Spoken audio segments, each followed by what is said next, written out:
Drama कभी मैं कभी तुम के आने वाले एपिसोड में आप देखेंगे कि शर्जीना अपने माँ बाप के साथ उनके घर चली जाएगी और मुस्तफ़ा से सख्त नाराज होगी। हालांकि मुस्तफ़ा उसको मनाने की भी कोशिश करेगा कि तुम मेरे साथ मेरे घर चलो, लेकिन वो मुस्तफ़ा से बात भी नहीं करती और चुपचाप अपनी माँ के घर चली जाती है।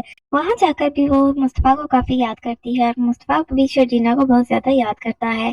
और मुस्तफ़ा अपने आप को शर्जीना और उस बच्चे का कातिल समझता है, क्योंकि वो समझता है कि उसकी वजह से ही शर्जीना के बच्चे की मौत हुई है। अगर वो उस दिन जल्दी घर आ जाता तो शर्जीना की हालत ना होती। इस वजह से वो शर्जीना को ज्यादा फोर्स भी नहीं करता, लेकिन वो बहुत ज्यादा सदमे में है।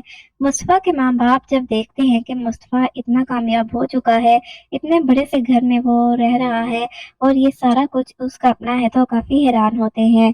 और जब वो शर्जीना का पूछते हैं तो मुस्तफ़ा जब उनको सारी हकीकत बताता है तो काफी दुखी हो जाते हैं अपने बेटे की हालत देखकर।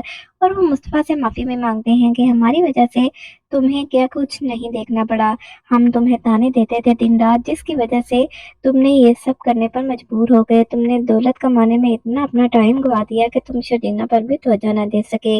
मुस्तफ़ा का बाप हाथ जोड़कर मुस्तफ़ा के आगे माफी मांगता है कि मुझे माफ कर दो, मैंने तुम पर हाथ उठाया और तुम्हें घर से निकाल दिया झूठा इल्जाम लगाकर। मुस्तफ़ा कहता है कि बस भी कर दे, मैंने आप लोगों को माफ कर दिया है, क्योंकि कोई भी बेटा अपने माँ बाप से इतने दिन नाराज नहीं रह सकता। अब आप माफी मांगकर मुझे शर्मिंदा ना करें।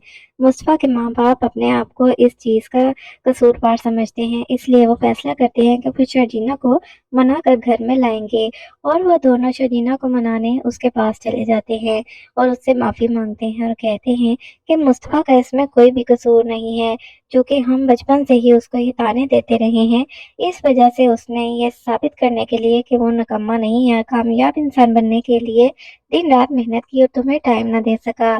शर्जीना को भी लगता है कि शायद वो ज्यादती कर रही है, इसलिए वो मुस्तफ़ा को माफ भी कर देगी और इसके घर वालों के साथ वो वापस भी आ जाएगी, क्योंकि मुस्तफ़ा भी इनके साथ आया होता है, लेकिन वो बाहर होता है, वो अंदर आने की हिम्मत नहीं कर पाता।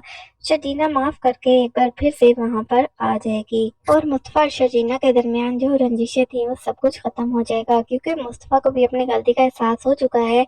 अब वो भी शर्जीना को टाइम देगा, वो पैसा कमाने में इतना मगन नहीं हो जाएगा और आगे चलकर आप देखेंगे कि दोनों का एक प्यारा सा बच्चा भी होगा, क्योंकि दोनों एक साथ बहुत ज्यादा खुश होंगे और इनका बच्चा भी दिखाया जाएगा नेक्स्ट एपिसोड्स में, क्योंकि कुछ सीन एपिसोड्स के लीक हो चुके हैं।